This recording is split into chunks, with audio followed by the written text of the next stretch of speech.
You guys, welcome back to the E.N.D. podcast. I'm your host, Matt Cutchell. And you guys, our next guest needs no introduction. Some might call him the Scene King. Ladies and gentlemen, get your bras off and ready to toss at Craig Owens. Woo! Thank you. Thanks for having me. Damn. Scene King has a good ring to it.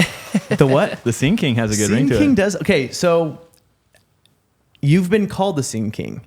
And have I? Yes, dude. You didn't just make that up? Bro, I swear to God, man. Maybe I've just been calling you that. All right. No, but like, so back in the Warped Tour days when I played in bands, there were a few figures that were just the kings of the scene.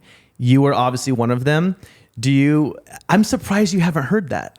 I mean, I've heard it. I'm just. You're being modest, bro. So as Scene King, so back then for me, I remember Johnny Craig, Anthony Green, Craig Owens, and Sonny Moore. Those were four of the big names back then that people, like, if you guys walked around Warped Tour, game over. People would chase you. I remember those days. That's a good AP cover. That's a great AP cover. Yeah, that is a good AP cover. Yeah. Has that one happened before? That one hasn't happened, no. There's been, they do the multiples, or they did the multiples for Warped Tour. Yeah. Yeah. Yeah, I was gonna say. So when on your AP covers, did you have some with just Chiodos? Yeah, I had some with Chiodos, some with just me, some with other people, some with like different with drugs. What kind of drugs? And then some with and then some with just different Warped Tour people, different people Taste of Chaos. Yeah. Different things like that. I remember we did one where we were all in a car, and I recently just saw this, and it was like Leto and I in the back seat, Cove and Bert. Cove he was in Seosin at the time. He's in Dead American now. And then Bert in the driver's seat. No one was there. We weren't together. But they put you guys all there. But put it all together, and I just saw it for the first time the other day, and I don't think I had any tattoos. I had some, but I just it's a long time ago. Was that a cover? Yeah, it was a cover. That's an iconic cover. Yeah. We got to pull that up. Holy shit. Okay, so talking of Scene Kings, there's obviously a Mount Rushmore for people. Mm-hmm. Do you have a Mount Rushmore of 4 artists within the scene that you're like, those are almost like the founding fathers, the Mount Rushmore, the greats of the scene? That's hard. That's really hard. Tough. There's so many people that influenced it in different ways throughout the years, and different people that kind of took the title maybe even every 2 years, something like that. It kind of changed. It's hard, especially when you say scene, because for me, it would be like there were a lot of influences coming up like at the drive-in, but I don't know if we would say that they were a part of the scene. Count it. Count it for sure. Right? Yeah. Yeah. So definitely at the drive-in. I was a huge Thursday fan growing up, so Jeff obviously needs to be on there. Trying to think of other ones. You got 2 more off the top of my head. And it's okay to put yourself on there. Yeah, I mean, we can just not put me on there. Let's see. I love how modest you are. I love it. Dude, if I'm Craig Owens, I'm definitely putting myself in George Washington. I feel like Anthony needs to be on there. Yeah. And probably Claudio. Yeah. Oh, yeah. Oh, Claudio's Sanchez? another good one. Okay. Yeah. Okay. I don't know if that would stay the same if you asked me in an hour. Yep. Yeah. But I'm going to go with that for now. Bro, I'm telling you, mine changed too, because if I had to do 4, my first 4 are the bands that got me into the scene. Right, exactly. Do you know what I'm saying? So like Aaron Gillespie and Spencer Chamberlain would be 2 of 4. Sure. Burt McCracken, Adam Lazar, like those are the bands that got me into the scene. But it shifts, it changes every year. I guess, at least back then, every year, because you then discover your new band and be like, oh shit, now Burt McCracken is on and he replaced Adam Lazar for whatever reason. So that is a tough question. Isn't Anthony Green on your list? Yeah, Anthony Green's on mine. Yeah. So I have Robert Smith, Anthony Green, Davey Havoc. See, every time you guys say someone, I'm like, I want to change my list. Right. Because Davey, and then you've got Burt. I mean, yep. I still love it's the tough. use so much. Yeah, 4 is not enough placements. So what were 2 others? It was Anthony Green, Spencer Chamberlain, Robert Smith of The Cure, and then Davey Havoc. Yep. Yep. That's a great list. Yeah, and I think people would contend Robert Smith being on there, Mm-hmm. but The Cure, from an aesthetic standpoint, and the goth wave, I don't know. I think it I firmly believe it belongs in the history of emo, but most people would disagree. Yeah. I was going to say, so many E.N.D. fans, and we talk to the fans about everything, and there are a lot of them that give their opinions, and so many people agree. The Cure is part of the movement, part of the culture, part of the scene, but why is it a divided opinion? What exactly? Because it was before DC hardcore really even took off. I mean, the 80s, The Cure was, I mean... Oh, just because how old school they were. How old it was, and it was more like new wave at the time. Like it was definitely more on that side, but aesthetically, Robert Smith with the eyeliner and the crazy hair and, you know, the black goth kind of vibe, the downtrodden melancholy kind of demeanor, I feel like that was, at least aesthetically, like paramount to the emo culture, personally. One cool thing about, you know, just what we're talking about is how much talent is in this like music community. Yeah, for real. Do you know what I mean? Like if you think yeah. about that, we're talking about just prolific frontmen right now, basically. But if you think about that in comparison to other music scenes and other like small little niches of music, like it's pretty interesting. Like we're pretty stacked. Yeah, you know. Yeah, No, dude, it's crazy. So stacked, and it's funny because I would argue that now the scene is almost bigger than ever because we have all the, back then it was all a fan base of teenagers and 20-year-olds because we were all, you guys were 20 years old in these bands.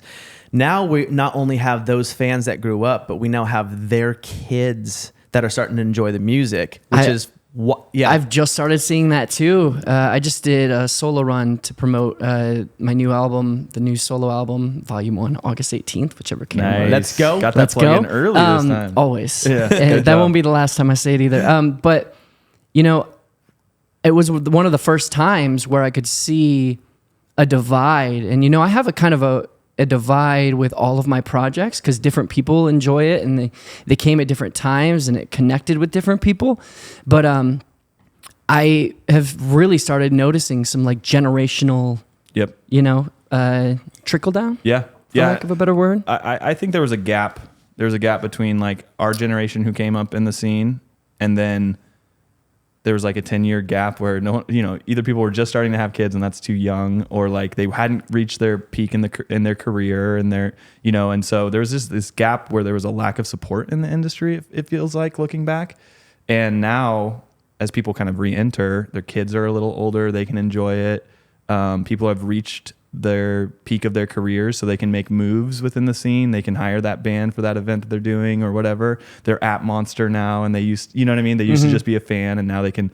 So I don't know. I sense that too, that the generation is catching up to the music again a little bit. Sure. Yeah, the generation, because I feel like that, like we talk about like it's not a phase, right? Mm-hmm. And I think that there's some weight there. Yeah. Because I think so many of us thought that we would cycle out of this music, but you never really get to cycle out of your formative favorite songs, really, or musicians. And it's also cool because like generationally, you know, I think that the appeal of what we do is more appealing than maybe like I grew up with classic rock kind of being shoved down my throat. So I was like, well, I definitely don't want to be that. Right. I don't like the aesthetic, the look, the vibe, the community. But like now it's a little bit cooler. So maybe their kids are seeing it and they're like, okay, like that's pretty cool. I actually like want to be a part of that. Dude, you know, it's cooler now than it was then. And I think because then it was a trend, it was different, it was unique, and it was a trend people thought was just going to kind of be gone and then forgotten about. And now there's this full resurgence, and it's like certified cool in a very strange way.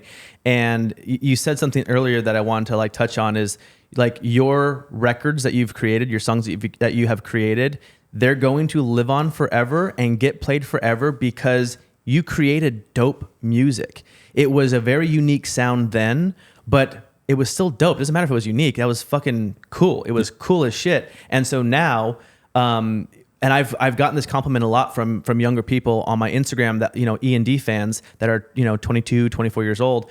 And they're saying, dude, I'm discovering that music from 20 years ago on your videos. And like the video we did together was Baby Wouldn't Last a Minute on the creek. And new fans are like in the comments being like, what song is this? What song is this? And they're discovering the music for the first time and are like mind blown by it. It's great. And it's so sick to see. Yeah. It's my favorite. Yeah. And honestly, like it helps with, with people like you doing so much for the community, and putting that out there. Do you know what I mean? Yeah. And there are different little ways, and there are different communities outside of that are kind of fringe, but it's all coming together into the one thing, so it's cool. Yeah, very cool. Gavin, you always say that like, I love Gavin's passion, and the fans are starting to learn who he is too. But his true passion to do whatever it takes to service the scene is unbelievable. Like because building the platform for the community. Because the mistake I see that happened in the past was it all rode on Kevin Lyman, like in Warped Tour, and when the passion left that, and then it was allowed to crumble. It was probably already on its way a little bit of like kind of simmering down. And then you remove that one platform that was Warped Tour. And, we have a 4-year drought, more or less, it could have been longer, could have been shorter, depending on your music taste. But yeah, so building a platform for the scene to live longer than 5 years. So it's not a cyclical thing, because you're right. Like classic rock, like people still buy Metallica t-shirts. They're still touring. Motley Crue just went on tour like 2 years ago. I know, and they're all doing like their third final tours. Yeah. It's great. Yeah, it's great. And so I see this being around for a long time. You mentioned At the Drive-In earlier, which I appreciate. Yeah. Cedric was actually just on Instagram talking shit about us, which I loved. He posted a shirt. Did I not know this? I don't think so. Okay, tell me. He posted a picture. He was at the airport. He posted a picture of someone wearing an E.N.D tee, and he was like, just like, hey buddy, I got some news for you, ... or something like that. Okay, and like it's not dead. like it's not dead. Okay. And he didn't know it was a brand or anything, and all these people were tagging us, and I ended up just posting a GIF of someone eating popcorn, and then he deleted it because he realized we were a brand and that it was like a real thing. But so you mentioned At the Drive-In, huge influence for me, like big in post-hardcore progressive. What were the bands that you think like really kind of started this? There's the emo copy paste of the original DC for sure. hardcore, the copy pasta. What do you think? What is your opinion on like who really started this this subculture? That's really difficult because everybody was off to the races around the same time, but I'll say that it started maybe not necessarily at the beginning, but I think it started at once bands like Thrice and Thursday got their major label deals. Yeah. I remember when that happened, and there had been bands like Newfound Glory that had popped through, Blink, bands like that had kind of launched the counterculture, fun, punk influenced music to the masses. But once Thrice and Thursday signed those major label deals at the same time, it was like everybody realized, okay, we can do this too. And that kind of added that, I come from more of a post-hardcore background. So for me, those bands were really pivotal in even like my chem, right? Just showing me that like there's more that can be done here. Yeah. So proof of concept. Yeah, exactly. So I really I give a lot of credit to both of those bands, for their influence, and obviously there were bands like AFI and At the Drive-In doing it before in kind of that way, and you can go down the copy pasta, and everybody has had an impact in their own way. But for the scene, yep. I think people like AFI. I think of people like Thursday. That's great. Are those some of the bands that truly influence you to want to start doing music? Yeah, absolutely. Yeah. Is there one in specific and early Under Oath too? Like Changing at Times was pretty big during that time for me. It's wild because you're probably the fourth guest that we've had on, and I back this solely how important Under Oath to the scene. Yeah, and how influential. And it's funny because I got hooked on them from They're Only Chasing Safety. That's what introduced me to Under Oath. And Gavin you listen to some of their older stuff, and so I'm starting to kind of dive into their older stuff. But like it's cool to see the respect for Under Oath and how incredibly well they've constantly done, because they've kept going. Yeah, it's really impressive. I just played with Aaron a couple weeks ago on a solo show, and it was amazing just watching him just crush. What a voice. You know? Was that an emo night thing? No, it was a separate performance for So What that we did. We like combined, I was on tour, and then we combined tour packages. It was cool. It was great. Was it him solo or him with the Almost? It was him solo, but he was playing kind of an array of the songs, and dude, what a talented guy. I love Aaron. He's so nice too. He's a sweetheart. Yeah, Aaron's great. What's up, E.N.D lovers? It's your boy Matt here to tell you, if you need a new shirt, support the little guys and buy our merch. This right here is the Mosh Tee. It says Emo's Not Dead in metal text. Pretty sick, huh? Oh, and this one? This is the Inferno Tee. It's a half-dead, scorching hot eagle. Who doesn't love eagles? This is our Sad Kid Society hoodie. We're actually having trouble keeping this one in stock. Check out the back on this bad boy. This is the Mourn Me long sleeve. It's got long sleeves to cover up those hideous tattoos we accidentally get. This sleeve's covering up my ex-girlfriend's name. Check out the back on this bad boy. And for our people who want to keep it a little bit more simple and classic, our E&D signature range. Quality fabrics, premium fit. So head to emosnotdead.com, use the discount code podcast, and support the little guy for once. So is there a certain vocalist who inspired you to start singing? Why'd you want to start singing? Was it someone that you're like, I want to do that? It was like 7th grade, and we had to take choir in order to like move on. And my choir teacher pulled me aside afterwards and said, you really have a talent. You really have a gift. You have to sing. I'm going to sign you up for choir again next year. And I said, no, I want to play basketball. I don't socially, I don't want to be in choir. Don't do this to me. But I was like, sure, I'll do it anyway. I did it. And then, I think the first concert had a solo and, changed everything. Literally changed everything.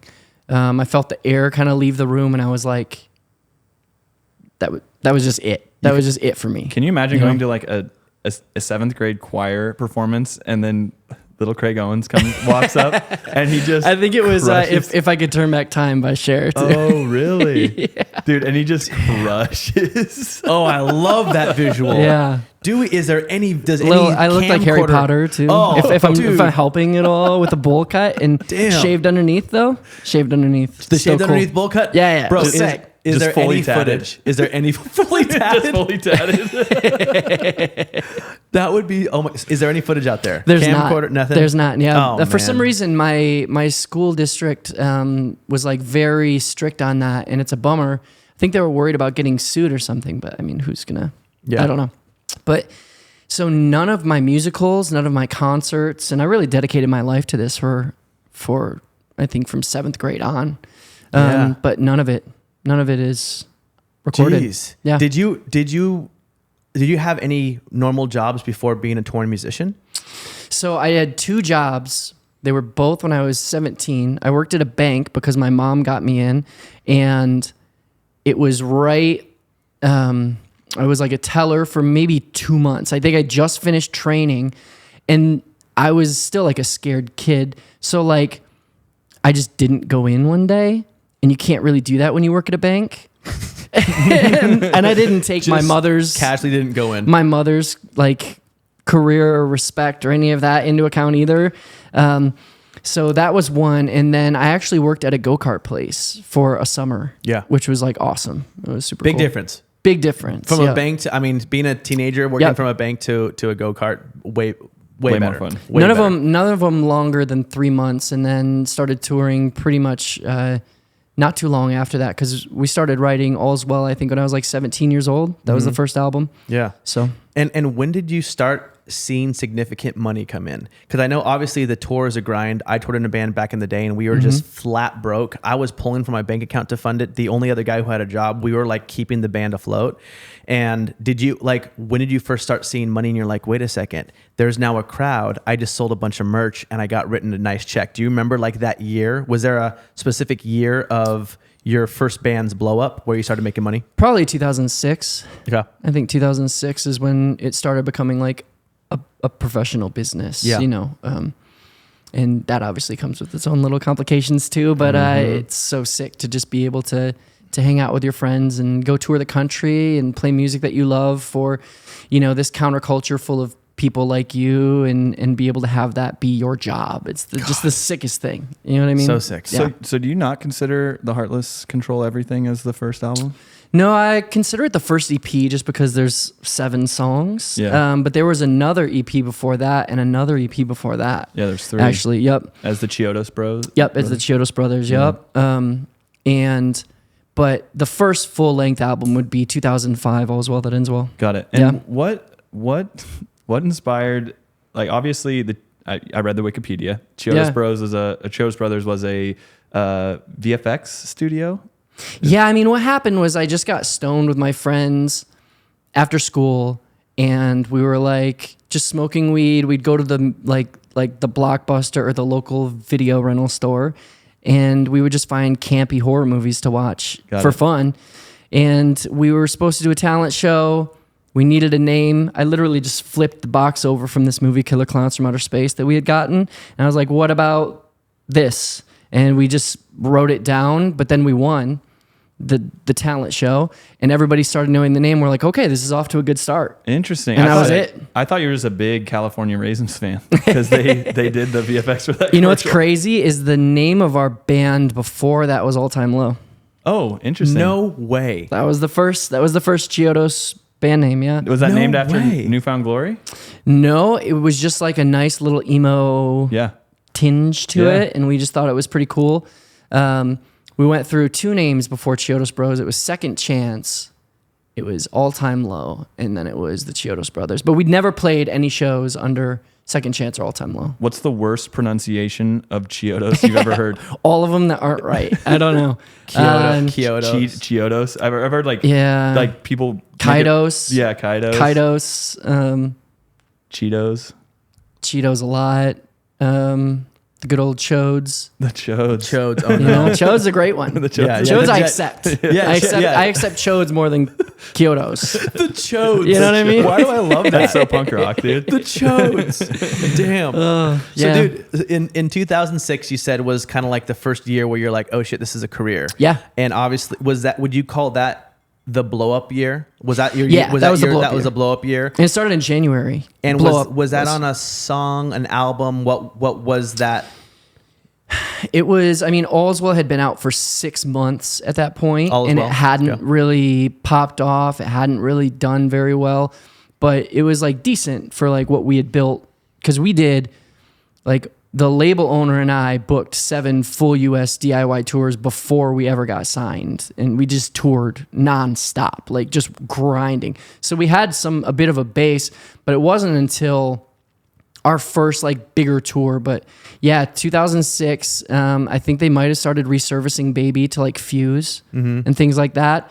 But Chiodos is special because we are one of the only bands that I can think of that Fuse banned us super early, right? So Fuse was taken away. We never got radio, and we never signed to a major label. Damn. So like, if you think about big emo, which is what I call it, a lot of these formative bands that we kind of partner up with, we're kind of near, had all of these other advantages, really is what I would call it. And Chiodos is special because it was just all about the culture. It was about the people. It was about the music, and it just resonated in kind of a cool way. But What's crazy Yeah. is I know it's not considered rock and roll, but that's true rock and roll. Do you know what I'm To saying? me, Like to me too, that's true rock and roll, that you guys are like of the fans, for the fans, and almost like fuck you if I'm not getting radio play. We're doing this for our people.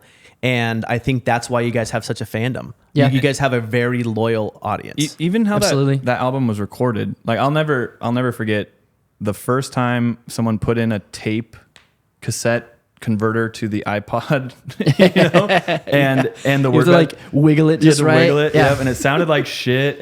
But the recordings were so DIY for that album that it didn't sound as bad as you'd think coming from bad speakers with a bad cassette converter. And I'll never forget the word best friend becomes redefined. And like everyone in the car is just like air guitaring. Yeah. And like that was my experience with Chiodos, was like getting in the car to go somewhere, go get a pack of smokes, go hang out with the friends, and it would just blast, and it was just fun, like really fun to listen to in the car for some reason. And I don't know, it was like so under the radar, and then all of a sudden it was just, we're here. Yeah. And Yeah, that record's special because so much of it was written. I mentioned like the 7 full US DIY tours that we did before we were signed. That was when we were writing it. That was when we were working it out. So that record was technically written to be played live. Right. It was written so we could show up to these places in a random city that we'd never been and make sure 5 people left, right, knowing who we were, and making sure that it just all slapped. So I'm a big, like, I feel like the live just really is what made that record connect. Yep. The right way. That makes sense. Make it slap, Yeah. Okay, so 2006, you guys had your kind of blow up moment. Do you have a specific year where you guys, I don't want to say peaked, but where the fandom and the fame was like real, where you were going to a mall and kids would run up to you, where you would walk Warped Tour and like people would just chase you down? Like, was that 2006, 2007? Yeah, I mean, it happened in different places before that, but it wasn't as aggressive as 2006. But I would say the peak of Chiodos' success was probably 2008. Okay. Tour like Lincoln Park and things like that. And that's when you needed security and to walk around Warped Tour and stuff. I literally I would have a friend come with me, but I love walking around Warped Tour because you get to meet people, you get to just be nice and be out, watch all the bands. It was just cool. But going places, I would just treat everybody like they were zombies and just weave in and out. And now I'm great at airports. This is like a life skill that I can take with me forever. Yep. I can walk through a crowd real well now. Right. Yeah. You know how to keep moving and just get there. You keep moving, and I can bring someone with me and just be like, no, go left, right. Like, it's great. You know what's so fun is like I had a social media following before doing Emo's Not Dead. Yep. But that following so scattered that if I'm in public, every now and then someone comes and says hi. But when we went to When We Were Young, I actually got a little taste of Craig Owens. Oh, you did? Because they're all fans for emo. So walking around, I was like, holy shit, if I don't keep moving, people are going to come up forever. And I loved it. It was so, I mean, you've been dealing with this your whole life, so it's probably annoying for you. But I was never like, annoying. Yeah, always yeah, grateful. okay, I'm okay, always good. grateful. Good, good. If I'm annoyed, it's because I was annoyed before you came up to me. Oh, okay. Do you know what I mean? Yeah, like yeah. that's. I feel that. No, Yeah. I get that. So, Yep. and you got to respect that. But like, Yeah. I remember thinking like, damn, this is so wild that this is what people experience at such younger age. Like me. Well, and you're not a heartthrob like he is. That's what I'm saying. I don't know about that. Yeah, That's what I'm you saying. kidding? Look at this guy. Yeah, come on, dude. Yeah, Give me come on. something. I mean, he's Give me the something. he's the heartthrob. I mean, Yeah, and speaking of heartthrob, Mm-hmm. how many HJs have you had? Like, You told me you were gonna sneak in a we hand job told joke. you we're gonna stick to that. Look at Kevin's face. Like we're in the thousands. We have to be in the thousands. I mean, now. tens of thousands of hand jobs. Tens of thousands, dude. Are we counting OTPHJs? Over the pants hand jobs? No, just hand jobs? Okay. No, I want to call it just straight hand on cock. Just skin to skin. Yeah, Gordon, blur this out, okay? If you're seeing this now, poor Gordon, the shit that he has to edit. No, but so have you ever, like, obviously in the height of being super famous, you then can literally all the attention and all the girls on you. Have you ever dated a fan that you fell in love with? Have you ever dated a fan, first of all? No, or I sorry, try not to. Sorry, who started as a fan and then you continued a relationship? Maybe, but they wouldn't have been met in like a fan situation. Got it. That makes sense. It would have been like a mutual friend that eventually would have been that, or we would have just like connected because I'm pretty guarded. It takes a minute to get close to me, you know? Yeah, I feel that. Yeah. But dude, 2006 was crazy because that was also like the first time I could go to a Barnes and Noble or even in the airport and just like see my face. See my face on the cover of a magazine. Things like this. Different countries show up, see your face in a magazine. Like, damn. just crazy. You know, just crazy stuff. This must have been Bone Palace Ballet, that era? Yeah, 2007 is when Bone Palace came out, so it would have been right around then. So touring on that is where Chiodos, that was your fame really kind of peaked at that moment? Or Yeah. I think the success of Chiodos, specifically. So after Bone Palace Ballet, you know, the band breaks up and we're all heartbroken. Yeah. So Kinda. Yeah. Kinda. Well, okay. So give me the I mean, story they should have, but they didn't. Oh, but right. Yeah, Yes. yeah. Okay. So get into that a little bit because as an observer, you know, and we've talked a little bit in the past, but even as someone as well read and researched as I am, it's a fuzzy, foggy story online. Yeah. So I'm curious from your perspective, what happened there, and then how did you regain favor to end up coming back for the third record? I don't know if the favor was ever regained. It was just basically a coup. Mm-hmm. I was getting ready to switch management, sign to a new label, because I've always run the business for every band that I do. Yep. And we were getting ready to literally clean house. There had been some relationship issues in the band, but we were all like young 20s, making way too much money and trying to figure it out with no real communication or mentorship to lead us down the right path, you know? Right. But basically it was just a coup. And yeah. Okay. That was pretty much it. So and, the story online is pretty close to the truth, where you get a phone call and blindsided. And I mean, obviously eventually you guys reunite for a few records. But what for was one. for one? Yeah. Yep. So what went through your mind in that moment? Was it, no, fuck this, I'm going to get this back? Or was it, okay, I'll start over, no big deal? In which moment specifically? In 2009 when it happened? Yeah, when it happened, when you get that call. I got the call, and I think literally the first thing I said, I just made a joke because I was in shock. I just made a joke. I'm like, I guess I should get the tattoo removed then, huh? And then I like hung up. But they had already like posted it online before I had hung up. That's a sick line to say. That was literally the only thing I could think of. I had no idea what to say or do. None of them called me. It was management. And then less than 24 hours, I had gotten the major label deal. I had gotten a whole new band together, and it was a little too quick. I wish I would have taken some more time and worked on myself. Right. But within 24 to 48 hours, my phone was ringing off the hook, and signed my first major label deal within a few months, and made more money the next year than I ever did previous. So and that was drugs. That was drugs. Yeah. Got it. Okay. Yep. So do you?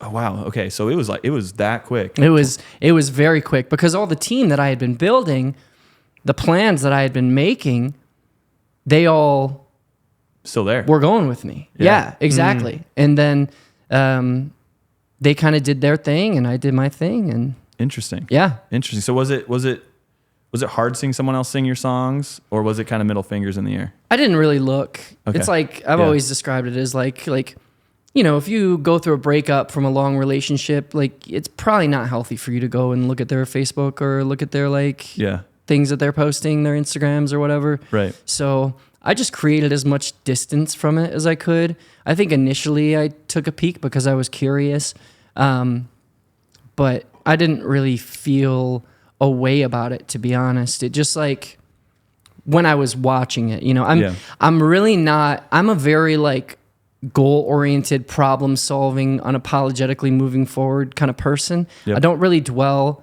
I don't really carry things with me because that stuff is all like non-conducive to success and moving forward and happiness.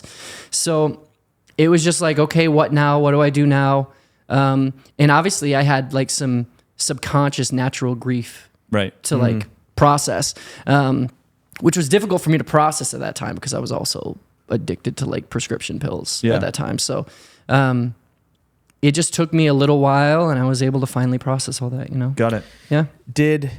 When you had your addiction, did you create some great stuff that you're proud of? Do you look back at the stuff that you created and you're like, damn, I think it was all trash. Okay. I don't think any of it was good. I think the placebo effect or my brain working against me was telling me that it was good.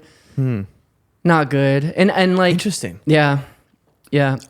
And I find that interesting because you hear of all these legendary bands who create some of their greatest work when they're high, and when they're on benders, and I don't doubt it's this for some people, this sober for others, but that's why I asked that question. Is like, I'm just curious to know like your writing process during that time of your life, and for me, my best writing happens when I am zoned out. So I was like hyper focused in those moments. So I was just like overanalyzing, trying to be smart. I was too focused. And my best writing comes from when I can detach, when I'm thinking about something else. I write the best guitar parts when I'm watching TV and I have the guitar in my hand. It's all about tapping into that subconscious and the natural reality of your situation, because your mind will trick you into thinking, who am I? How do I want to be perceived? All of these things. And that's not vulnerability. Right. Yeah. Dude, it's funny by no means have I written nearly as many songs as you, or even great songs, but I did have some experience in a band, and I'm writing for my album right now with Andrew Goldstein and Gavin, who runs our business day to day. And I'm so glad you understand this, because he has the manager role for me as well in this project. Yeah. But when you said I need to zone out, that's such a real thing, because, and I've learned this about myself, if we have business stuff to go over, that'll take me completely out of my creative mode. Oh yeah. And I'll be trash at writing. And I do find myself to be a fairly good writer, and I'm proud of some of the stuff that I've come up with, and Andrew and I work well together, and I'm really proud of the songs that we've written so far. But there are I went to the studio with Andrew one time, and it was after a call that we've had, and I had to deal with some house stuff, and I had to talk to this lawyer, and then I rushed to the studio late from all that shit. I was trash. Yeah. It's one of the songs that we scrapped. Yeah. And afterwards I'm like, what the fuck did I write? This is shitty. And so zoning out to me has been a huge priority to get stuff written. And that means I have to wake up with no distractions and have the coffee and stare at the fucking clouds and I don't know, or stare at the TV and watch mindless stuff that makes you fucking excited or whatever, Yeah. I saw a quote not too long ago, just basically, I don't remember it word for word, but basically the concept is like a lot of artists spend their life making their life conducive around creating. And those things all impact you. And they all affect your creativeness. And from the outside in, if you're not in, if I was lesser, if I didn't understand the creative process, because I'm a creative too, Sure. so I understand the creative process. If I didn't know the creative process and I was all analytical or all numbers, I wouldn't know to protect creativity. And I feel like a lot of people get themselves in situations where I think a lot of people actually who don't understand it, they perceive it as being an asshole or lazy. Yeah, or that's what I'm saying. Yes. Or like, I don't know, maybe something triggers you or sends you off, or there's, for me, I'm naturally an introvert. I started doing this as a way to take my power back. So if I'm overly social and my battery is dead, Yep. you know what I mean? I can't be completely open and honest because I'm healing. Yep. So it's super important, Do you approach songwriting differently with Drugs versus Chiodos? Yeah. Or is it, you do? Okay. And what is philosophically different for you about those two bands and how you approach songwriting? Drugs is songwriting. Drugs is a high focus on songwriting with low-tuned, fast guitars and some Harry Potter Nightmare Before Christmas production in between.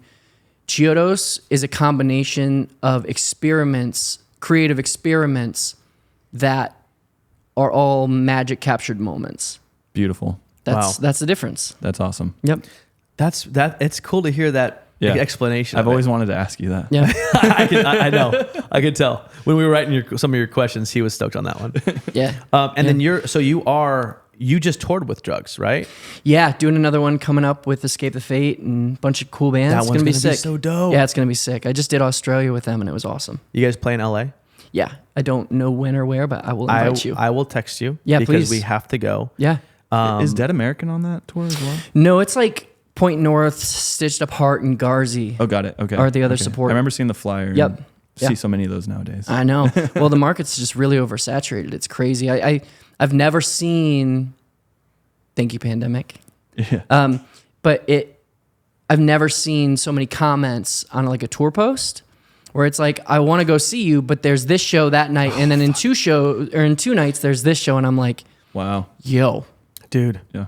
It's pretty crazy because like as the E.N.D brand, we're booking obviously the cruise, Yeah. and we are working on more of a upscale festival thing right now. So we are in that business of booking bands, and it's so crazy because Radius Clause and every band going out at this time, and Yep. like even when like before we announced our E.N.D cruise, which Yellow Card, Story of the Year, and Mayday Parade are playing.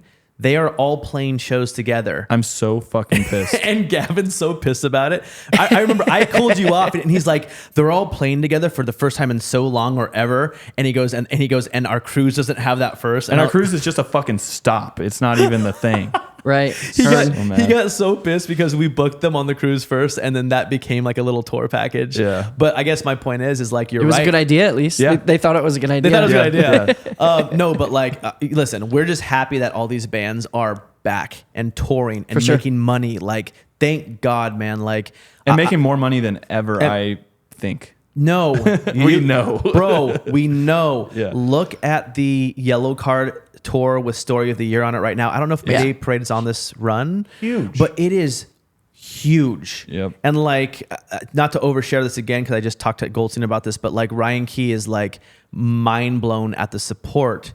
And also then in a weird freaking way, because I've known the guy for a while on more of a personal level, on a weird way, I don't know if he realized how big Yellow Card still is or how influential his record was, because it was a Ocean Avenue was a massive, massive record. And the songs were they're just fucking great songs. So he's fired up. He's emotional about how big their shows are. And it just makes me so proud when Dan Marsala posted, and I'm like, that crowd, there's thousands of people at the Story of the Year Yellow Card show. And I'm happy it's back, dude. Thank God. Bigger than ever, because for all of us who love the scene, we felt that almost, I don't know, decade, 15 years of not much, and it kind of sucked. The 2010s were tough. Yeah. The 2010s were a tough time. I think everyone was trying to figure it out. Yeah. How does this genre keep going outside of the garage, outside of the DIY space, you know, because Totally. There was so much good music at the beginning of the 2010s. In 2011, you had everybody from Frank Ocean to Kendrick, Cole.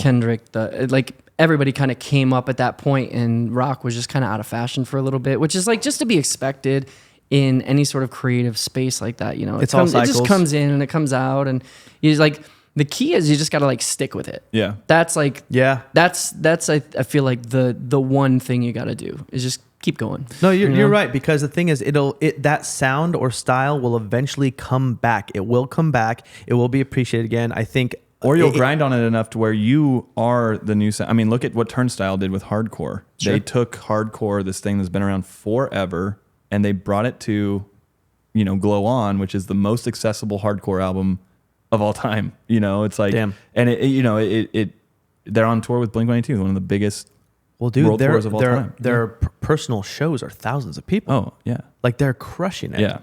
No, it's cool to see this music come back to light, and in addition to Frank Ocean and those other people from the 2010s, EDC just blew up. Yeah. And that kind of took people's attention. That was in a weird way, because it's so different. That was their new fix from. Oh no! I feel like all EDM kids were once emo kids. Yeah. I didn't know it, bro, until like a few years ago, but it's true. Why though? It's so different and counterculture.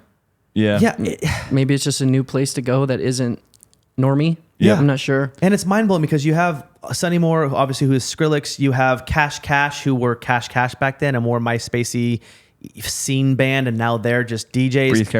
Breathe Carolina, and now they're DJs. And it's like, what an odd shift because the music couldn't be further apart. Sure. It's so, and maybe as an artist, what do you like? What's the comparison? Why go EDM? You know what's crazy is we took Sonny on his first DJ run that I'm aware of. Chiodos did in Europe As Skrillex? No, he was just Sonny Moore at that point. Wow. But he was just DJing. His AIM name was always Skrillex. Name. Okay. Oh, Yep. wow. Yep. AOL Instant Messenger. Yeah, Rip. I just heard a door open. Rip. Yeah. I loved hearing But that sound. I remember kind of sitting down with him, and this is before like Skrillex had really taken off, and he was more focused on his solo stuff. But I think it's just like the chasing of exciting sounds as a creative. I think it's just about sound design and sick drops. That's kind of like what my experience in EDM kind of was, you know. Interesting.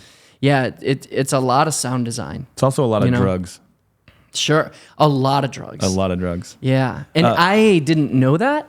I did a tour as Bad Channels with Getter a few years ago, and I got the tour 4 days before. I had never, ever even been to an EDM show. Yep. I showed up, and it was my first time ever doing a set like that. Yep. And I just had to kind of rip the Band-Aid off in front of thousands of people. And I remember I played in Santa Cruz, I think it was, or somewhere along there. And I get on stage, and I'm so used to being a hardcore vocalist where I'm like, let's go. Like I'm motivating, I'm yelling at everybody. And I saw this one guy drop down in the fetal position behind a chair because he was on drugs, and he was so afraid that I was going to yell at him. Oh, shit. And it was just not the vibe. So you talk about drugs in EDM. Yes. Yes. There are a lot of, at EDM shows, drugs and butt cheeks. Those are the two things. Two things you can count on. You know what? I just figured out. It just clicked in my head why that scene took over. Yeah, dude, drugs and butt cheeks. Drugs and butt cheeks. Let's go, dude. You know what? Let's get into it. EDM's not dead, bro. EDM's not dead. Let's go. It's not dead. So Pivot. you mentioned Getter, which obviously, Gavin, I don't know if you know who it is. Do you know who Getter is? I don't. Okay, so obviously you know who he is. I just showed Gavin this clip, and this leads to my question, but Getter is also a comedian, and he's really funny. He's funny. He's a funny person. And he was in the Real Bros of Simi Valley, the internet series, the YouTube series with Jimmy Tatro and those guys. He's the guy who fights the baby, that big meme that went around, and it's really funny. Yep. Was he an actor first and then became a DJ? Or has he always been a DJ and also is funny and started acting? I think he's just like naturally a star. And He just is, like, dude. I just think he just like does what he wants to do, Bro, crushes it, and then just like, if he wants to do it, he'll keep doing it. If he doesn't want to, he just doesn't. What's so wild, and I agree with you on him just being a star. When I watched Real Bros of Simi Valley, he is the one who stuck out to me, and he was so naturally good, naturally funny, Just naturally a semi douche, bro. just a naturally semi douche bro, and has a look for it and a vibe for it. And I was like, this guy's fucking special. He's got something. And then the next thing I find, like someone else goes, yo, I'm going to a Getter show, and I didn't know who that was, and I looked it up, and I was like, yo, this guy DJs too and draws kids.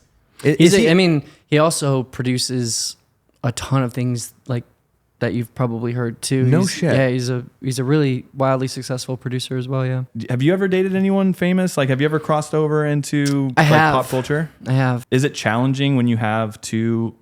I mean, I imagine there's ego in a relationship of that caliber. Is that a new challenge in a relationship? I didn't experience that personally. Yeah. Like I thought it was great. It was just like kind of best friends turn naturally, whatever. Got it. I feel like, we were kind of talking before we started filming. It's just really important to have someone that kind of understands and supports what it is that you do. Right. And the cool thing about that kind of crossover is it's still industry based. Yeah. So you can just communicate and validate and understand, and those are obviously really important things in a relationship. So That makes sense. You have understanding because they're at your level or above, or that makes sense. Yep. Okay. Yeah.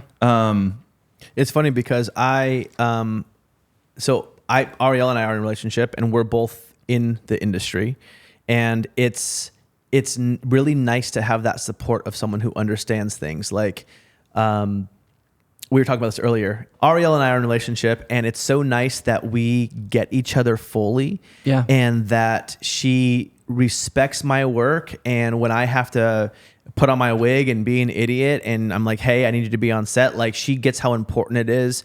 And I've also been in, I wouldn't call them relationships, but I have dated some girls that are a little bit, it's just different when you're dating someone who's not in Normies.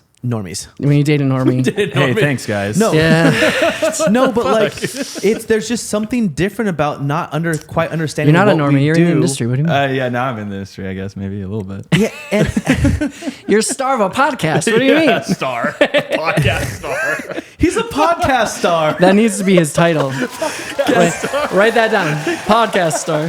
We got that, Gavin Simcoe, the podcast star. Oh, no. Yeah, bro, you're a star now, got so so you hot. better. Just got hot. But no, I think that a lot of people can be in relationships where one person is more in the limelight and the other person's not, and they don't quite understand the male or female attention that one person might get because of it, and they hate it. And you might be in public by no means am I even saying this is me, but this is some friends of mine. Sometimes it's happened to me, but when you date someone that doesn't understand it, you could be out in public, and then a group of girls runs up to you, and then the girl that you're dating gets jealous, and she's just kind of like, that girl is blah blah, and you kind of flirted back, and it's like, I have to be nice back. There's nothing Do you know what worse I'm than saying? being punished for doing what you love. Yes, dude. Yeah. Oh, wow. And it has nothing to do with I'm flirting because I want to have sex with them. It's like I'm making them feel special. I'm making them feel seen. I'm being myself. I'm being myself. Yeah. And I'm sorry if you find that to be weird, but that's something that I respect the shit out of, obviously, like Ariel, because she understands that, and there's never anything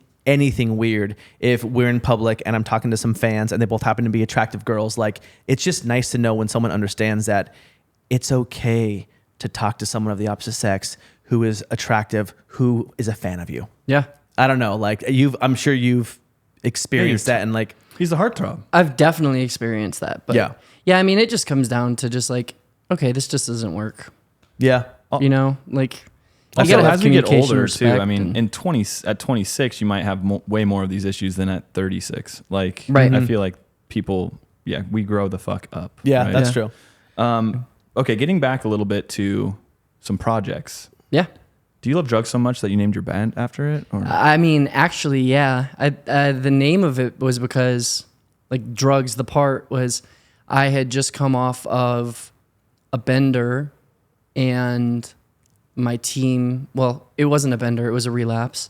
And I had obviously told my team because I had a good support system, kind of just like of people to tell. And I was feeling shame and embarrassment because that's what happens. And as a joke, I said, we were on an email thread, and we were talking about should we name the band? And as a joke, I said, maybe we should call it Drugs. Ha ha ha. Just as like a joke. And then the manager responded and said, unless you can come up with a better one, then that's it. And I was like, fuck. What did I just do? Funny. Yeah. So the acronym didn't come first. No. Okay. Yep, the name Could came you first. imagine? The name came first. The like destroy, rebuild until God shows. That actually spells drugs. Getting back to the writing process a little bit, you kind of pioneered the funny song title. Long-winded, can't even read the whole thing on the iPod video. What is the rest of the title? I don't know. The word best friend becomes ... What is your favorite one that you've ever come up with? Oh, they were all like pretty much just inside jokes. You know, those stupid moments where your friends are all hanging out and someone says something so stupid and then everybody just laughs for way longer than they should have. Those giddy moments. So social, it wasn't you sitting down trying to be... It was social originally, and then as that was happening, I would pull aside and Got kind it. of write that down.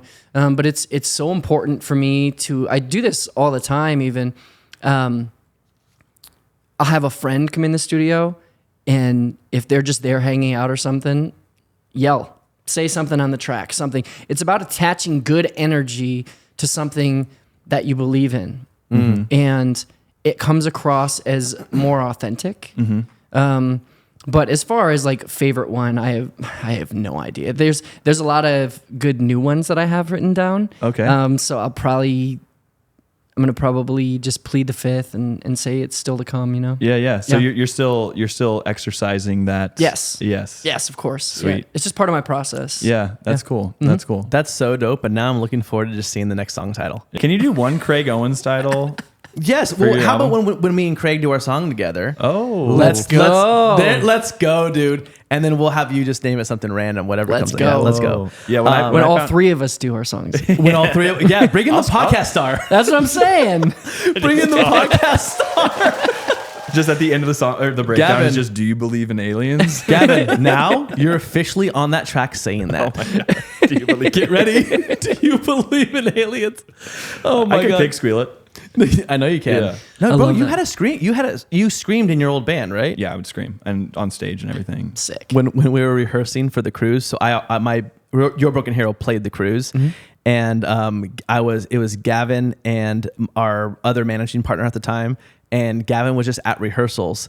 And I know that you play bass? Bass, yeah. I know he plays bass and he screams. And I was like, dude, get up here and play. So he grabs the bass. And I have a song called Tommy's Face with Spencer Chamberlain. And Spencer Chamberlain has a screaming part. And Gavin took it over. And I remember just being like, oh, Like, shit. yo. Yeah. Like Gavin had a scream on him. I felt at home. So sick. I felt at home. That's Bro, great. you really felt at home. Yeah. It rocked. And it's been a long time too. Like I have now that I'm here where I'm at, I'm like, there's going to be more opportunities to scream in front of Spencer Chamberlain. I better start practicing. Get your Right. shit together. Like I need Get your to. shit together. Okay, so down to something more serious. Do you believe in aliens? Wait, are you actually asking I'm me that? actually asking that. I mean, I think it's pretty crazy to think that we're the only anything. Convince Thank me. you. So- Yeah. Convince me because I don't believe in aliens. You don't? I don't. Gavin, I don't believe you. I think you're trolling. No. I'm not kidding, bro. I think you're trolling. No. See, I've gone so far down the rabbit hole now. Yeah. That when Didn't they just announce it 2 years ago during the pandemic and no one cared? Yeah, so the U.S. Navy announced that there was confirmed.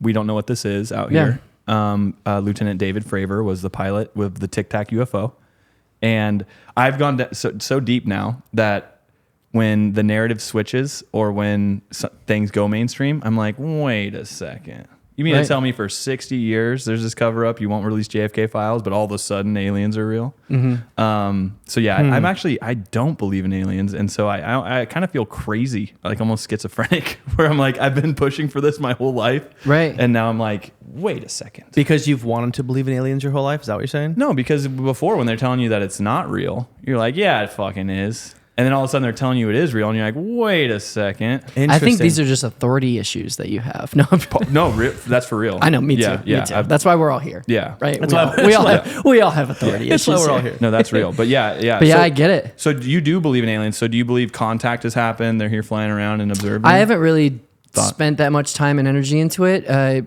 just because I like to do my research. I like to spend time and know what I'm talking about before I just What's your favorite say things. Your favorite conspiracy then that you've researched? I mean, my favorite in terms of jest or in truth. Both. I mean, birds aren't real is my favorite jest I love for that. sure. Yeah. Which is great. We saw 2 government surveillance drones Oh, God. yesterday. Yeah, for sure. Wait, no. Can you elaborate on that? Yeah, those What do you crows mean? were huge. No, okay. No, I'm saying I know. Oh. I Like know the they were- birds aren't I know real that, Gavin. part? No, I'm saying birds aren't real. Elaborate on what you believe about the birds aren't real. I don't really believe that birds aren't real. I just think it's a good bit. Yeah. It's Okay. It's just funny. Have you heard of the brand Birds Aren't Real? I have, but I don't know about it. Yeah, so it's just it's kind of a shtick comedy thing that is like so parody that they really push that it's a real conspiracy. Got it. But yeah, it's just a clothing brand that has a really fucking awesome brand name, and the whole concept is like birds were replaced by government surveillance drones in the 70s, and they created a mass extinction event of birds, replaced them all with drones, Yeah. and now they watch us. Yeah. And also, I just don't like birds. yeah. Yeah. I mean, they're beautiful are- in terms of nature, but if one gets near me, I trip out. Their beady little eyes. You know? Shit. Dude, birds are just kind of scary. A little bit of a freak out. Well, they're They're a little dinosaurs. scary. They're dinosaurs. Right. Like So legitimate. That's what dinosaurs evolved into. I mean, haven't pigeons been around like forever? Well, dinosaurs. Or is it a pigeon and dinosaur? Well, I know. birds- I know. I feel like I know I've heard. Komodo. I feel like I've heard what you're saying. Yeah, no, I think I've heard that pigeons are one of the birds with one of the most, oldest birds of all time, And it makes sense. and they're like prehistoric. Do you guys familiar with Komodo dragons? Yeah. That's a fucking dinosaur. That is a dinosaur. Yeah. You can't convince me when you look at it. You can't convince alligators, guys. That's a dinosaur. A crocodile. Alligators, You guys. guys, a crocodile is a That's dinosaur. the title of the song. Oh, that's not bad. Alligator. Right. Are See? Alligators are dinosaurs? That's a great There you That's title. a go. great title. Oh my God. I tried to get an It Boys t-shirt so I could show up to the video shoot last time wearing it. Stop. I really tried and I couldn't find one. Oh, bro. You gotta Should we find. do an Emo's Not Dead. It You Boy gotta shirt? you gotta just like at least put it out there, even if it's like one little link Yeah. and it's just Yeah. an old site, but Yeah. even just for the bro, bit. I appreciate the I bit. tried. I appreciate the try. I at the tried. bit. I appreciate that. I Dude, appreciate that. that's a good for April Fools next year. We're putting out an It Boys. Yes, we are. Yeah, 100%. that'd be funny. It's great. Oh my God. That'd be funny. Okay, I want to get into a few more serious topics before we get really crazy. Yeah, sure. Wait, Yes, we're crazier Shit's than about to get crazy. Yeah. Crazy, We're gonna dude. chug our whiskeys and we're gonna get wild. Is there any producer or artists you haven't worked with that you really want to? Oh my gosh, that's a really good question. A producer or artist? I mean, artist, I've always wanted to work with Gucci Mane. I think Gucci Mane would be sick. I'm a huge Gucci fan. Ooh. Sick. I think he'd be so sick. I think he could sing a hook. I think I could like write a song where he could sing a hook and it would make sense. Wow. So Gucci is on top of my list. I even asked the label for the last Drugs record, and it was just out of our budget, obviously. What is and- the budget for? Can you give me a range on a budget for a Gucci Mane feature? I don't know specifically, but I'm gonna guess it's somewhere between 50 and 100. I was Wow. gonna think 100? same thing. Yeah. Same thing. I think right now 50K would do it. I do. I think in the height, I think it'd be more of like the 1 to 150, but I think right now 50K could do it. Wow. And by the way, huge. Yeah, it's a big number, but it's like doable for a successful artist to be like, okay, I'll pay it. I'll get you on that You track. might Yeah. break the internet with a Gucci. Bro, It would be so sick. Drugs featuring Gucci. Oh It'd my just be so God. sick. dude, I It would would be lose. sick. I would lose my mind. Yeah, and I just love his perspective. What he's done with his life. The book is The good. book is amazing. The book is great. Damn. Yeah, I'm a huge Gucci fan, and I love like heavy trap music too. That's like just one of my favorite genres of kind of music. I just love that trap hip hop. Speaking of genres, obviously Gucci Mane, but what other either pop or hip hop? Who are your top artists? Who do you love listening to? I know I mentioned Teenage Dream earlier, and you're like, that's a bop. I love But, Katy Perry. Katy Perry, dude, Her she's voice is phenomenal. Yeah. Give me feeling things. That's a layover from Warped. Did you tour with her on Warped? I think we would play back to back with her as Cinematic Sunrise. Oh, sick. I think we did for 2008. Yeah. I think is when she was on. And when I think we played the same stage. Yeah. So did you go Chiodos and Cinematic Sunrise on the same? Yes. Yep. So I did 2 sets, 2 signings, and then sometimes an acoustic set too. No shit. when other people complain about Warped Tour and their scrims, like Matt Cutchell, They're scrims. you're doing 2 of those a day. Yeah, 2 a day, and then 2 signings a day, and then sometimes and then the press and whatever it is, The hardest working So- dude in alternative music. Damn. Do you remember bringing your scrims? Remember that? I remember scrims. Remember scrims? Yeah. I have not heard that word in so long. You said it on the podcast too. Did I? Okay. That's how That's I know great. the word. Yeah, and for Yeah. people who don't know what scrims are and who the hell made this up, it was like you have these literally like banners that you put on each, like banners on PCP pipe. Is that what it's called? But PVC. PVC. I'm gonna say you. The drugs talk on this. Shit, a lot of drug talk. No, but like it'd be like really lightweight pipe, and it would have your banner, and like you'd put your name and maybe your record or whatever you want to advertise, and it would be behind you, and that was your backdrop because you couldn't have a backdrop like the headliners. So I'll never forget packing up our scrims and rolling them out, and like, damn, I haven't heard scrims in a while. I haven't heard anyone else say scrims. Yeah. Yeah. So I haven't. So to get Yeah. back to the question. Yeah. Pop. Charlie rap. XCX would be great too. Yeah. Yeah. Okay. I love her. Okay. She's amazing. Cool. Very cool. You know what's crazy? So obviously I know who she is. I never really I never really dived in. So what are your favorite songs, or what are? Oh my gosh! Or what was one of the first songs that spoke to you that she did? I'm not very good with song titles, to be honest. I'm not either. That wasn't a fair question coming from a guy who doesn't know song titles. Right? I'm just like, okay, I have a few songs saved, and these are the ones I listen to. Okay, I feel that. I think Forever is a song, but a couple albums ago, 2 albums ago, I think is when I really started getting into her, and it just really stuck with me, you know? But she only releases bops, and she has like that, one of the new songs on the Barbie soundtrack. Sick. So sick. When you consume music, are you the song guy or are you the album guy? I'm a song guy, but I'll go through the album track by track, and then of artists that I really like, and then I'll just save off the first listen. Yeah. Or I won't. Yeah. Interesting. Yep. Okay. Yep. And then I'll go back and revisit, and then sometimes certain things shouldn't have made the cut. Right. Yeah. You trim the fat. Yep. First listen was not right. I feel that. Okay, so we have a few more questions, and I've had this experience on tour, and I want to know if you have something similar, but have you ever been on tour in a certain city where you didn't feel welcome? Where you went to a bar, like where your jeans too skinny with the long hair or nails painted, and you were in more of a southern hospitality type place. And I've had some really interesting run-ins with people at bars there when the band just wanted to go out. Have you had any really uncomfortable, weird interaction like that? Not really, because I don't do that. I don't really go out. I don't really put myself in that situation. I've had experiences like that, maybe walking down the road. Yeah. I remember in early Chiodos touring, walking down the road, and you get the F word thrown at you, and something else thrown at you as you're walking down with your boys or whatever, stuff like that. But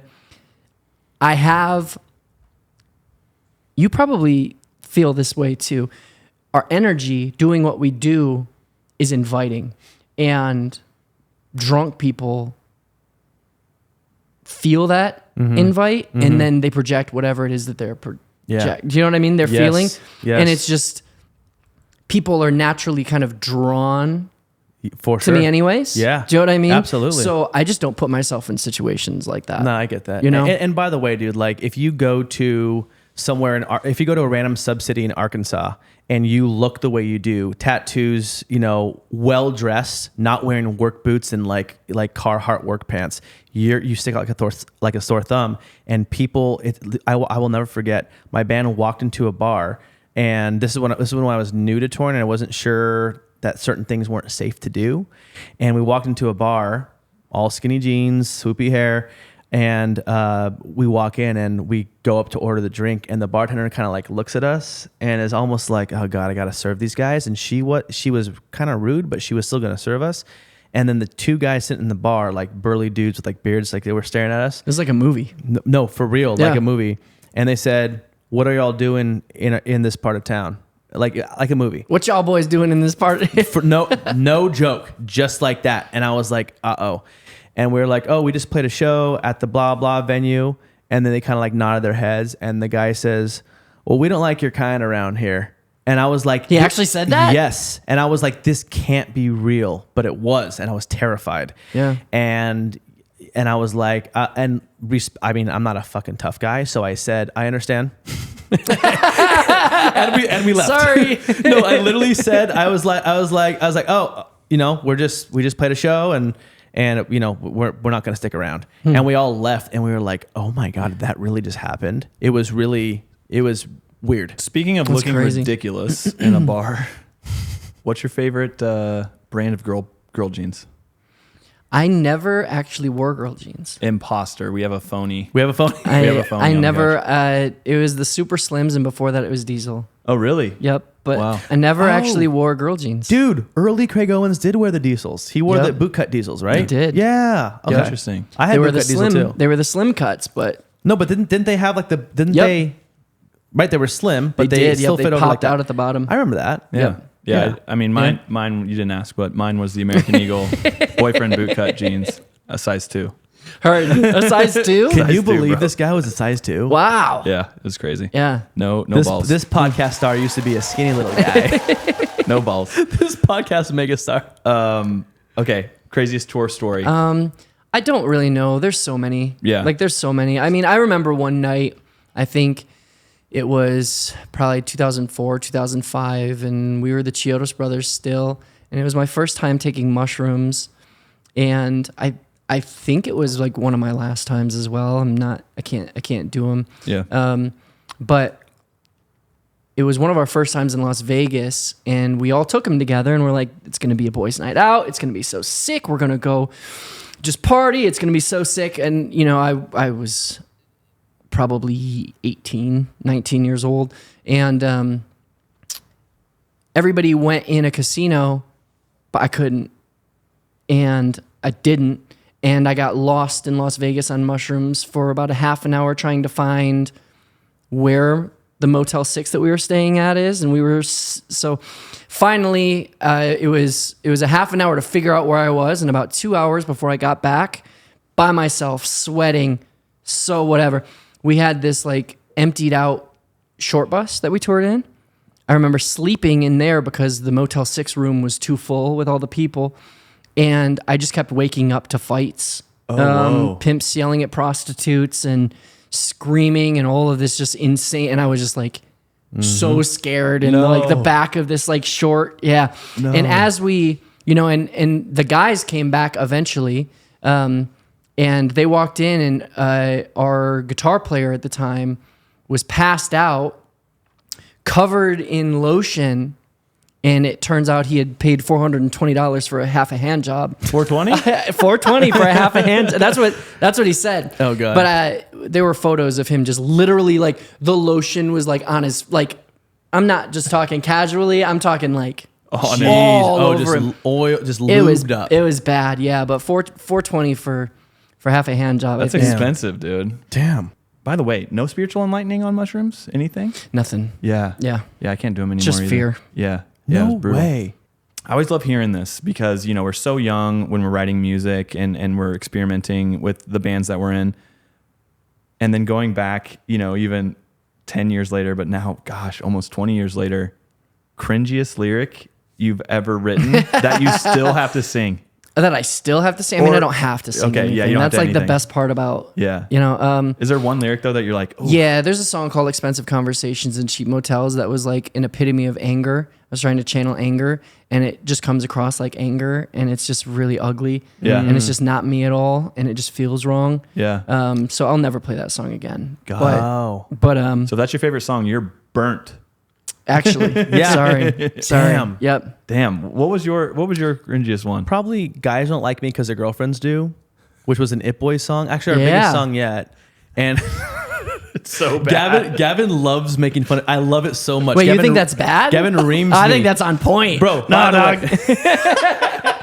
I love Gavin's rants on It Boys and Industry Plant. I love it. No, but and by the way, I actually am proud of You're proud how bad it is? As bad as it is, it did very well for that reason. Yeah. The song I titled the song "Guys Don't Like Me," and the full lyric is "Guys don't like me because their girlfriends do," and it was just a funny idea for like a music video and a song. Yeah. That was kind of it, and it actually worked.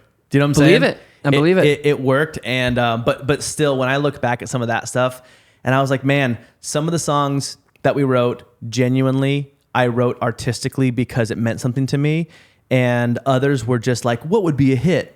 And we did so many of that because when we were, I mean, you know what it's like to be in a struggling band. You just Fake it till you make it. You want something to hit.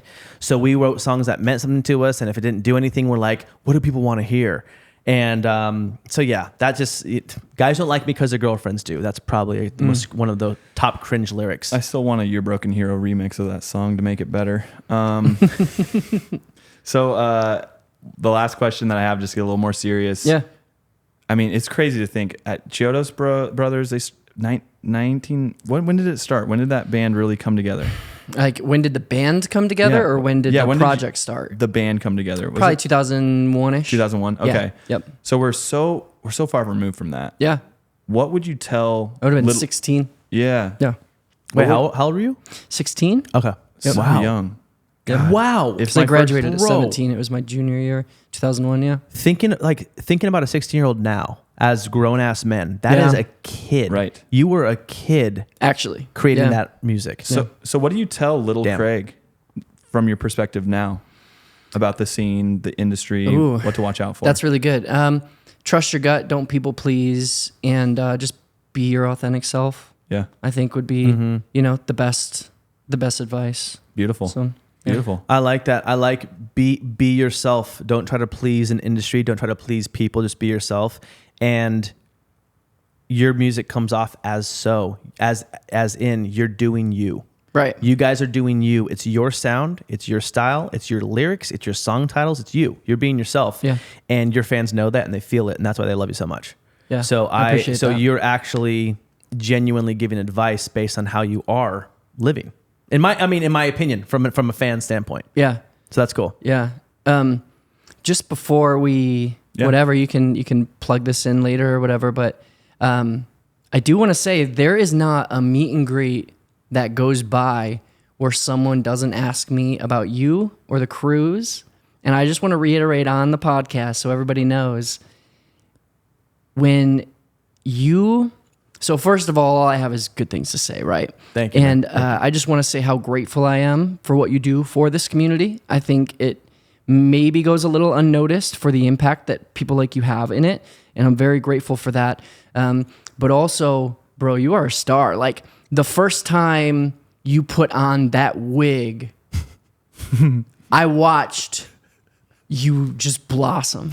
It was Oh man. it was amazing. And obviously you're great without it, whatever. Yeah. But literally that's what I tell people. Like when we were at that shoot for the video that we did, and I watched you put on that wig, dude, you are just meant for this. You're born to do it. If you're having any self-doubt lately, keep going. Because you are crushing it. And yeah, I'm just grateful for you. I'm grateful to be here. And thanks for all you do. Dude, Legit. I appreciate that. Yeah. Thank you very much for saying that. And it's funny because I do question what I do sometimes. And I think every artist does. But to the point where I made that character for a one-off video and it became successful. And then it built this E.N.D. brand and this community, and I really come from it, right? So like when my first couple of videos, people kind of questioned if it was like making fun of, but I'm from it. I toured it. I've been there. I've done that. But like I often am like, man, I was like, am I doing what people still want to see? And going back to you saying trust your gut is just trust your gut, and I do. I have to just kind of trust that I'm still doing what I'm meant to be doing. So. Thank you for saying that. Yeah, that's very kind. Yeah, I appreciate it. Yeah, and absolutely. also thank you for saying that to him because I often am the shoulder to cry on. I'm like, no, dude, you got to keep going. You got to keep putting the wig on, bro. You got to keep going. You couldn't sold out cruises and look at the impact you're having. Think about think about how many bands you're helping. Think about how many fans you're helping. Think about the band help is crazy. It's That's crazy. That band's actually, but also it just helped. like the laughter and joy that you're bringing people, and I think this scene was desperate for something like it, and I think you just stepped up and filled the void. So like, I think everybody probably shares this sentiment. We're all grateful to have you be a part of it, dude. Thank you, man. Yeah, and I really appreciate that, and I really do feel welcome because when I started seeing guys like you follow back and appreciate and support, and you come on our podcast and you guys play our cruise, you guys are part of the video, it truly means so much to me because I get to literally work with like my heroes in the scene. And it's so special that we're able to do this. And like, I truly feel like I love our E.N.D. fans so much, and we now have a home for them, and we have a place for them we can share your tour or share your new song or whatever it is. And it feels so special that we have this platform. So thank you very much for saying that. Of course. I genuinely appreciate it. Also, touching on that. Yep. When the fuck are you going to play our cruise? I know we need to talk about that, don't we? Yeah, we do. We need to talk about We that. need to talk about that because I think we have. I think there's maybe some room for Craig Owens on the cruise. Let's go. Dude. Let's get you on that cruise. If y'all want me. Yeah. Also, we are planning and working on a festival. We've teased it a few times. It's in the works, but whether it's no promises, we're working on it. It's a lot of work to put together a festival. Whether it's a festival or a cruise, we got to have you play. So we gotta figure it out. We'll Let me talk know. about that. Yeah, we'll talk cool. about that For sure. Damn. Okay. Well, dude. I mean, listen. We've been chatting for a long time. Yeah. And we love having you on. Thank you again for being here. Of course. Dude. What is going on? What do you want to promote? I know you were just on tour with Drugs. You're about to hit another tour with Drugs. Are you out with Drugs? Escape the Fate, and who else are you going out with? I can't remember the name. I think it's Out of the Shadows tour. September mostly. Some of October, some of early August, with Escape the Fate, Stitch Up Heart, Point North, and Garzi. I have a solo album of Reimagined Greatest Hits coming out August 18th called Volume 1, Hell yeah. which I'm very excited about. So check that out. And other than that, after this next run, I'm going to do some of the dates to make up that we just had to cancel. And then after that, it's time for another Drugs record. Yes, so dude. Just hell yeah. starting to write already.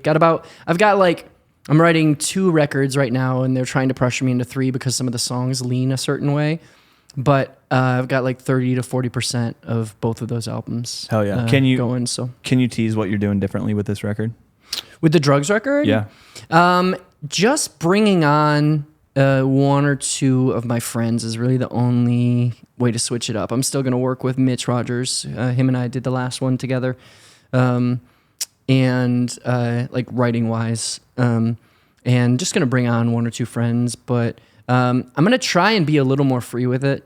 You know, I think I was so focused on having great songs that I cared too much a little bit, which is weird because it felt like the most attached record I've ever made, the last Drugs record.